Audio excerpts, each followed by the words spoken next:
میرے محترم دوستو، صحابہ کرام رضوان اللہ علیہم اجمعین نے دعوت کا کام کیا، اس کے لیے طرح طرح کی تکلیفیں اٹھائیں، تکلیفیں اٹھا کر اللہ سے دعا مانگی۔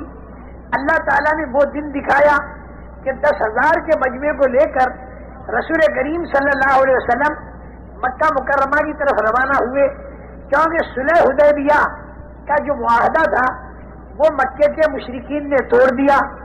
صلح حدیبیہ والا معاہدہ مشرکین مکہ نے توڑ دیا۔ مکہ مکرمہ میں جب دعوت دی جاتی تھی تو وہاں پر بھی اعتراضات، یہاں پر مجبور ہو کر انہوں نے صلح کی تو یہ صلح کو توڑ دیا۔ تو رسول کریم صلی اللہ علیہ وسلم مکہ مکرمہ کی طرف 10,000 کا مجمع لے کر گئے تو مکے کے جتنے بے ایمان اور کافر اور مشرک تھے وہ سارے کے سارے خوب ڈرے، اور انہوں نے یہ سوچا کہ 13 سال مکے کے، 8 سال مدینے کے، 21 سال کی بڑھاس یہ سارے مسلمان آج نکالیں گے اور ہمارے کو خوب قتل کریں گے اور بوٹیاں ہماری نوچی جائیں گی، یہ ان کو ڈر تھا۔ ابو سفیان جاسوسی کے لیے نکلے، مشرکین کی طرف سے 2 آدمی اور بھی لیے۔ حضرت عباس رضی اللہ تعالیٰ عنہ نے ابو سفیان کو پکڑ لیا، ایک خیمے میں لیا، ذہن بنایا حضرت عباس نے، اور اسلام پر آمادہ کر کے حضور اکرم صلی اللہ علیہ وسلم کی خدمت میں لائے۔ حضور اکرم صلی اللہ علیہ وسلم نے پوچھا کہ اے ابو سفیان، اب تک تیری سمجھ میں یہ بات نہیں آئی کہ سوائے خدا کے کوئی معبود نہیں؟ تو ابو سفیان نے یوں کہا کہ اگر سوائے خدا کے کوئی ہمارا معبود ہوتا تو وہ بدر میں ہماری مدد کرتا اور ان مارکوں میں ہماری مدد کرتا، تو اب تو ہمیں حالات نے اس بات کو بتا دیا کہ سوائے خدا کے ہمارا کوئی معبود نہیں۔ اتنی بات تو ہماری سمجھ میں آ گئی۔ پھر ارشاد فرمایا کہ ابھی تک یہ تمہاری سمجھ میں نہیں آیا کہ میں اللہ کا سچا رسول ہوں؟ تو ابو سفیان نے یوں کہا کہ آپ یہ بات جو ہے یہ دل کو نہیں اتر رہی، یہ بات ہمارے دل کو نہیں اتر رہی، کیونکہ شروع سے یہ لوگ حضور اکرم صلی اللہ علیہ وسلم پر مختلف لائن کی باتیں کرتے آئے، مختلف لائن کی باتیں۔ تمہارے جو داداؤں کے دادا لؤئی ہیں انہیں زندہ کر کے دکھاؤ، یہ جو تم کہتے ہیں نا مرنے کے بعد زندہ ہوں گے، تو مرنے کے بعد کیسے زندہ ہوگا؟ وہ لؤئی کو زندہ کر کے دکھا دو اور وہ زندہ ہو کر اور گواہی دے دے تمہاری نبوت کی۔ جس کو میں نے بیچ میں چھوڑ دیا کہ جس وقت آدمی، اس وقت میں آدمی 5.25 فٹ کا ماں کے پیٹ سے جب آیا تھا تو 1 بارش کا، ماں کے پیٹ میں چند انگل کا، اور اس کے پہلے منی کے 2 قطرے، اور اس کے پہلے غذا کے اندر پھیلا ہوا یہ انسان، کیونکہ غذا سے منی بنتی ہے، اور غذا سے پہلے یہ انسان کہاں بکھرا ہوا تھا؟ سورج کی کرنوں میں، ہوا کی لہروں میں، بارش کے قطروں میں، چاند کی روشنی میں، تاروں کی تاثیر میں، زمین کے ذرات میں، کھاد کی گندگی میں یہ انسان بکھرا ہوا تھا۔ اس بکھرے ہوئے انسان کو اللہ نے سمیٹا، اناج کی شکل دے دی، مرد عورت نے کھایا تو منی کی شکل دے دی، دونوں ملے تو انسان کی شکل دے دی۔ حالانکہ سورج کروڑوں میل دور ہے، چاند لاکھوں میل دور ہے، جب لاکھوں کروڑوں میل کے ذرات کو جمع کر کے اللہ تعالیٰ نے اس انسان کو بنا کر زندہ کیا، تو جب یہ انسان مرا اور قبر کے اندر اسے دفن کیا اور 3 بائی 7 فٹ کے اندر اس کے ذرات محدود ہو گئے، یا زیادہ سے زیادہ سینکڑوں میل اس کے ذرات چلے گئے، اگر اسے راکھ بنا کر اڑایا گیا، تو جو اللہ لاکھوں کروڑوں میل سے اس انسان کے ذرات کو جمع کر کے اور انسان بنا کے زندہ کر چکا، تو کیا قیامت کے دن یہ اللہ دوبارہ اس کے ذرات کو جمع کر کے زندہ نہیں کر سکتا؟ ضرور کرے گا اور پورا حساب لے گا، اور آگے جنت اور جہنم کے منظر آئیں گے۔ یہ بات رسول کریم صلی اللہ علیہ وسلم جو فرماتے تھے تو وہ یہ کہتے تھے کہ لؤئی جو آپ کا داداؤں کا دادا، وہ زندہ ہو کر آپ کی رسالت کو کہے تو ہم مان سکتے ہیں، ورنہ نہیں مان سکتے۔ اس قدر شدت کے ساتھ مخالفت تھی۔ لیکن جب حضور اکرم صلی اللہ علیہ وسلم فاتحانہ داخل ہوئے، ابو سفیان یہاں پر آ کر اٹک گیا، آپ کو اللہ کا رسول ماننے میں اب تک میرا جی نہیں مانتا۔ حضرت عباس ابو سفیان کو پھر لے گئے اور تنہائی میں اسے سمجھایا کہ جب تک حضرت محمد صلی اللہ علیہ وسلم کو تو اللہ کا رسول نہیں مانے گا، اس وقت تک تو مسلمان نہیں بن سکتا اور تیری نجات ہو نہیں سکتی۔ چنانچہ اس نے اسے بھی مان لیا۔ حضرت عباس رضی اللہ تعالیٰ عنہ نے حضور اکرم صلی اللہ علیہ وسلم کے کان میں یوں کہا، اللہ کے نبی، یہ چودھری ہے اور چودھری جو ہے وہ اکرام چاہا کرتی ہے، آپ ذرا ان کا تھوڑا سا اکرام کر دیجیے۔ حضور اکرم صلی اللہ علیہ وسلم نے ابو سفیان سے یوں کہا کہ ابو سفیان جو آدمی تیرے گھر میں داخل ہو جائے اسے امن ہے. ابو سفیان بھی چودھری آدمی. ابو سفیان نے یوں کہا, اب تو حضرت ابو سفیان رضی اللہ تعالیٰ عنہ بن گئے. انہوں نے یوں کہا کہ حضرت آپ تو بڑے آدمی ہیں اور امن اتنا چھوٹا, صرف میرا گھر تو بہت چھوٹا, آپ تھوڑے آدمیوں کا امن دے رہے. تو حضور پاک صلی اللہ علیہ وسلم نے فرمایا کہ جو آدمی مسجد حرام میں داخل ہو اسے بھی امن ہے. تو حضرت ابو سفیان نے یوں کہا کہ حضرت ابھی کم لوگوں کا آپ امن دے رہے, آپ کی شان تو بہت بڑی ہے. تو حضور پاک صلی اللہ علیہ وسلم نے فرمایا کہ من اغلق بابہ فہو آمن, جو آدمی اپنے گھر کے اندر اپنے گھر کا دروازہ اندر سے بند کر دے اسے بھی امن ہے. تو ابو سفیان نے کہا واہ واہ واہ واہ, یہ آپ کی شان کے مناسب امن ہے, اب بہت سے کو امن مل گیا. پھر یہ ابو سفیان اندر داخل ہوئے مکے میں اور نوجوانوں کو جمع کیا اور جمع کر کے یوں کہا کہ دیکھو رات کے اندھیرے میں جن کو نکالا تھا نا وہ دن کے اجالے میں 10,000 کے ساتھ آ رہے, لیکن اتنے با اخلاق ہیں کہ ان سے کوئی امن مانگتا ہے تو امن دے دیتے ہیں, تو تم سارے نوجوان جا کے امن دے دو. ابو سفیان کی بیوی ہندا یہ بہت ہی سخت مسلمانوں کے خلاف تھی, بعد میں مسلمان بن گئی تھی لیکن اس دن تو سخت خلاف تھی. ہندا نے ان نوجوانوں سے یوں کہا کہ اس ابو سفیان کی بات کو مت مانو بلکہ اسی کو قتل کرو. 21 سال تک جن سے ہماری لڑائیاں رہی ہوں اب ہم جا کے ان سے امن مانگیں, بالکل نہیں امن مانگتے. تو ابو سفیان نے کہا دیکھو اس عورت کی بات میں آئیو مت, یہ عورت تم سب کو مروا دے گی. یہی وہ ہندا تھی کہ جس نے احد کے اندر حضرت حمزہ رضی اللہ تعالیٰ عنہ کے پیٹ کو چیرا اور آپ کی ناک مبارک کو کاٹا, کان کو کاٹا, گلے کا ہار بنایا, پیٹ چیر کر اندر سے کلیجہ نکال کر چبایا. اور حضور اکرم صلی اللہ علیہ وسلم نے جب احد کے سارے شہداء کا معائنہ فرمایا اور جب دیکھا کہ مدینہ منورہ میں سے گھر گھر کے اندر سے عورتوں کے رونے کی آواز آ رہی ہے, کسی کا بھائی شہید تو کسی کا بیٹا شہید, آپ معائنہ فرماتے ہوئے حضرت حمزہ کی لاش کے پاس پہنچے اور جب ناک اور کان کٹی ہوئی اور پیٹ کٹا ہوا اور اندر سے کلیجہ نکلا ہوا تو حضور اکرم صلی اللہ علیہ وسلم کا دل بھر آیا, سینہ بھر آیا اور آپ کی زبان سے ایک جملہ نکلا وَحَمْزَةُ لَا بَوَاكِيَ لَهُ, یہ جتنے شہداء یہاں پر پڑے ہوئے ہیں ان کی رونے والیاں مدینہ منورہ کے اندر موجود ہیں اور ساری کی ساری رو رہی ہیں. میرا چچا حمزہ اس پردیش کے اندر اس حالت کے اندر پڑا ہوا ہے کہ اس کی کوئی رونے والی بھی. مدینہ منورہ کی عورتوں تک جب یہ بات پہنچی تو وہ عورتیں گھروں سے باہر نکل آئیں اور حضور اکرم صلی اللہ علیہ وسلم کی خدمت میں حاضر ہوئی اور یہ عرض کیا کہ اے اللہ کے نبی, حضرت حمزہ کی رونے والیاں مدینے کی ساری انصار کی عورتیں ہیں, نوحہ اس وقت تک حرام نہیں ہوا تھا, ہم ساری کی ساری حمزہ کے لیے رونے والیاں ہیں. یہ منظر سارا حضرت حمزہ کا ہندا کی وجہ سے ہوا تھا. یہ ہندا آج بھی بہت سا, لیکن ایک دن گزرا, دوسرے دن ہندا دوڑی ہوئی جا رہی, پوچھا گیا ہندا کہاں جا رہی ہو؟ یہ ہندا جو ہے نا یہ عتبہ کی بیٹی اور یہ ہندا جو ہے ابو سفیان کی اور یہ حضرت امیر معاویہ کی والدہ, ابو سفیان کی بیوی, یزید کی دادی اور ربیعہ کی پوتی, یہ سارا سلسلہ نسب ہے بہت سا. لیکن دوسرے دن جو دیکھا پوچھا کہ ہندا تم دوڑی ہوئی کہاں جا رہی ہو؟ انہوں نے کہا میں حضرت محمد صلی اللہ علیہ وسلم کی خدمت میں جا رہی ہوں اور وہاں پر جا کر میں مسلمان بنوں گی اور بیعت ہو جاؤں. تو پوچھا گیا کل تک تو تم اتنی سخت تھی, آج اتنی نرم کیسے ہو گئی؟ تو ہندا نے یوں کہا کہ میں نے ان لوگوں کے اخلاق اور ان کی عبادت نے مجھے متاثر کی, دعوت نے اتنے اونچے اخلاق تک پہنچایا تھا کہ جس مکہ مکرمہ میں اتنے مظالم ہوئے اسی مکہ مکرمہ میں جب فاتحانہ داخل ہوتے ہیں تو اندر کا جذبہ یہ تھا, اندر کا جذبہ بدلہ لینے کا نہیں تھا بلکہ اندر کا جذبہ یہ تھا کہ کسی صورت سے ان کو ہدایت مل جائے اور یہ جہنم سے ہٹ جائیں اور جنت والے راستے بن جائیں.